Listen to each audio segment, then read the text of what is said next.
Gloria a Dios, gloria a Dios, gloria al Hijo. Gloria a Dios, gloria a Dios, gloria al Hijo. A Él que sea la gloria.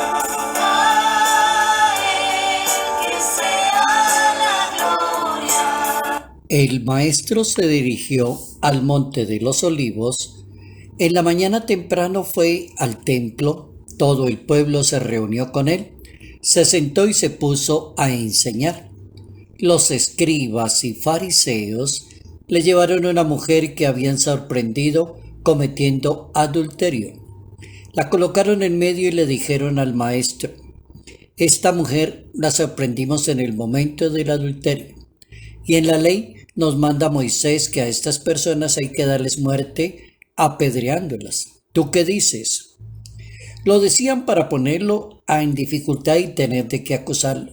Pero Jesús se inclinó y empezó a escribir en el suelo con el dedo. Ellos siguieron insistiendo. Él levantó y les dijo: el que no tenga pecado, que le tire la primera piedra.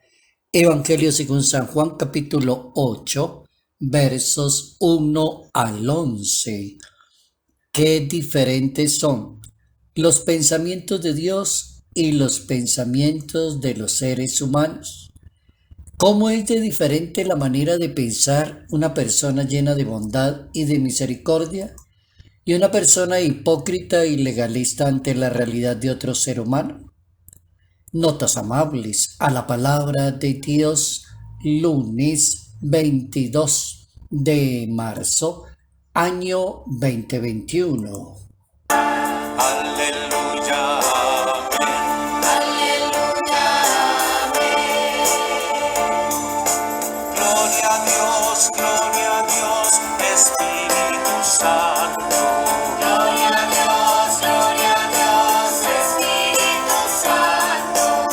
Ubicados en ese capítulo 8, Evangelio según San Juan, nos pide la palabra de Dios pensar en un tema bien delicado, que hay que tratarlo con todo el equilibrio de lo que significa la bondad y la misericordia, lo que significa la ley, la justicia, tal como la entiende Dios y como la predicó Dios, al contrario de los seres humanos. Encontramos en Jesús de Nazaret ante las dificultades de cada persona, ante la variedad de pecados, ante la variedad de equivocaciones de un ser humano. Encontramos a un maestro lleno de gracia y de verdad. Cumple con esas dos condiciones Jesucristo. Es una persona llena de la gracia de Dios mismo y es una persona que se ubica muy bien en la verdad. Él sabe lo que hay en el corazón de cada persona. Y como Dios sabe qué hay en el corazón de cada ser humano, entonces quiere condenar el pecado, salvar al pecador, desenmascarar la hipocresía. Esos son los tres movimientos importantes. Cómo Dios piensa tan diferente a un ser humano. Condena el pecado, quiere salvar a todo momento al pecador, pero también desenmascara a la persona hipócrita, legalista, que siempre se va al extremo. En realidad, como que estos señores que se llaman fariseos y que se llaman escribas y que tenían como el pueblo lo tenían dominado, estaban como obligando al maestro a elegir entre la misericordia y la mala interpretación de la justicia según ellos y según la ley de Moisés. Quedan como presionando psicológicamente. Ellos sabían que Jesús siempre se había caracterizado por ser una persona compasiva con los pecadores, pero querían oírlo así de una manera oficial para poderlo acusar y para poderlo perseguir. Entonces viene la reacción, que es como la enseñanza para hoy. Cómo Jesús nos enseña a todos cómo reaccionar frente a unos casos, a la realidad de la equivocación de un ser humano. ¿Cuál es la primera idea que se le debe ocurrir a una persona si no tiene que ser la bondad y la misericordia? Lo primero que se le ocurre al maestro es guardar silencio. Se quedó en silencio un momento ante las personas que lo estaban presionando psicológicamente. Es decir, para poder reflexionar cómo él ya le había enseñado a la humanidad que el Hijo de Dios ha venido al mundo no para condenar el mundo, sino para que el mundo se salve por él. Y así quedó escrito en el libro sagrado, en el capítulo 3, Evangelio según San Juan, verso 17. Entonces la primera posición antes de juzgar a una persona sería seguir el ejemplo del Maestro, pararse frente a una situación y pensar primero, Dios vino fue a salvar la humanidad y no a condenarla. Yo no estoy, ¿quién soy yo para condenar a otra persona? Segunda posición. La segunda posición que logra Jesucristo es un juicio justo.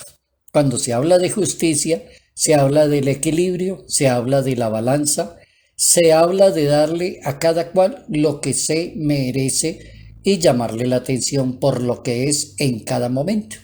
Eso se llama un juicio justo. Entonces, para lograr un juicio justo entre los que condenan, en los acusadores y la acusada, entonces una manera de lograrlo muy fácil es preguntarle a los acusadores si ellos están limpios de pecado. El que esté sin pecado, que le tire la primera piedra a esa mujer. Si usted se siente limpio, hable mal de las demás personas. Si usted se siente una persona transparente, mantenga juzgando a los demás, a su vecino, a sus familiares, incluso hasta a su mejor amigo muchas veces. Segunda posición, un juicio justo. Tercera posición, lo que el Señor pretende enseñar en materia de juicio es la culpabilidad de un acusado y la inocencia de los acusadores. Es decir, el Señor no niega la culpabilidad de la mujer porque es la entrevista, pero la pregunta sería, ¿estaban ellos libres de pecado? ¿No respiraban odio contra Jesús y buscaban la forma de matar a Jesucristo? ¿No quisieron tenderle una trampa y ponerle una cascarita para que se resbalase? Es decir, toda esa contienda es bien interesante. La cuarta posición, se debe juzgar sin hacer acepción de personas. Parte de la justicia según Dios. Se debe juzgar sin hacer acepción de personas. Ellos dicen que la ley de Moisés la citaron para decirle al maestro que la mujer había cometido adulterio y debía morir, según el libro del Levítico capítulo 20 o según el libro del Deuteronomio capítulo 22. La pregunta del millón sería, entonces, ¿dónde está el hombre? Si se tiene que juzgar sin acepción de personas, todas las personas que cometemos errores debemos dar cuenta de nuestros errores delante de Dios, y eso es cierto. La pregunta es, ¿dónde está el hombre? ¿Por qué trajeron solo a la mujer? ¿Será una sociedad machista? ¿Será que el hombre puede ser infiel o el hombre puede ser mujeriego y eso va y viene, pero la mujer no? Ahí vendría otra contienda de reflexiones que se ajustan perfectamente a este siglo XXI. La última posición, todas las personas debemos ser juzgadas. Lo cierto es que la transgresión de cualquier mandamiento es importante revisarla. Es en sentido tan importante hablar de un homicidio, de un adulterio, de una codicia, hablar de las faltas delante de Dios para remediarlas. Hay faltas que son graves, hay faltas que son leves y hay faltas que son capitales. La Iglesia Católica hizo esa división de una manera tan inteligente y tan sabia y nos enseñó las faltas capitales para educarnos de esas faltas tan graves que son las capitales. ¿Y por qué creo yo que son muy graves? Porque generan otras. Se genera otra cantidad de faltas, a partir de una se generan 3, 4 seguidas. Soberbia, avaricia, lujuria, envidia, gula, ira y pereza.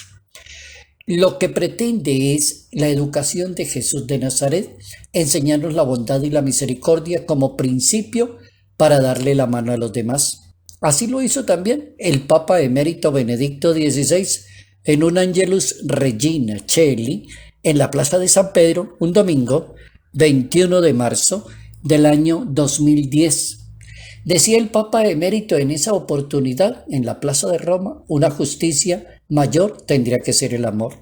Si se habla de una justicia mayor por encima de cualquier justicia, tendría que ser el amor, que consiste en el cumplimiento de todo precepto. en la justicia que salvó también a Saulo de Tarso y lo transformó en un San Pablo, por ejemplo.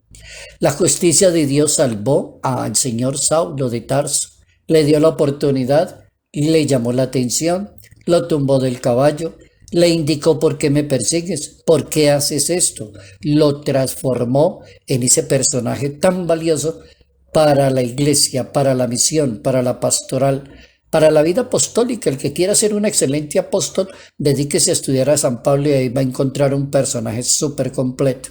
¿Cómo se lo ganó Dios? Se lo ganó con la justicia del amor. Una justicia mayor que el amor.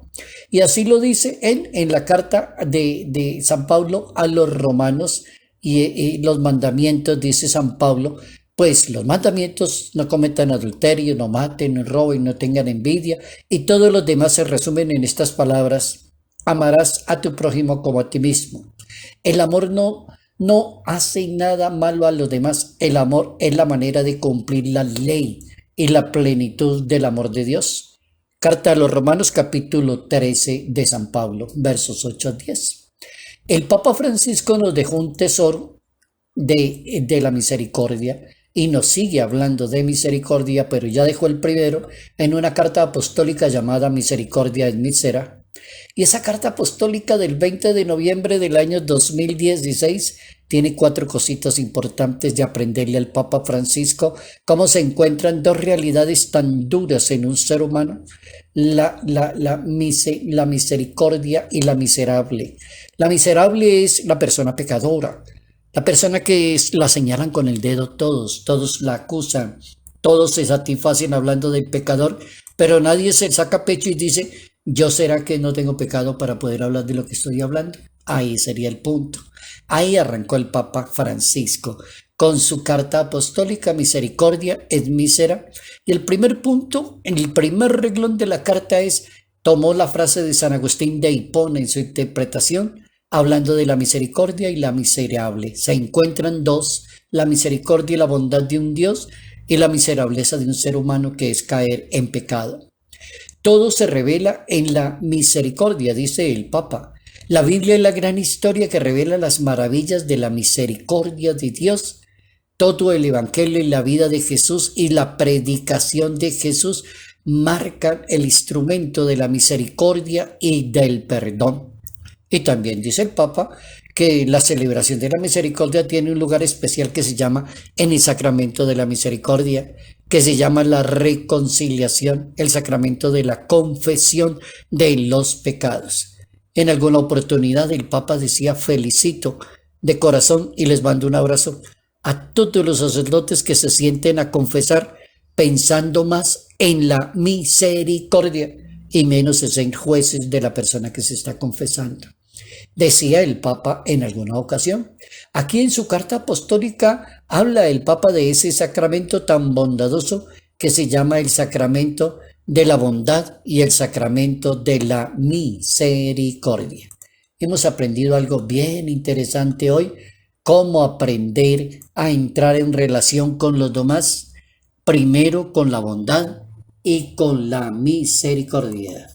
A Él que sea la gloria. Salud, paz y bendición en el nombre del Padre, del Hijo y del Espíritu Santo. Padre Jairo Yate Ramírez, Arquidiócesis de Ibagué.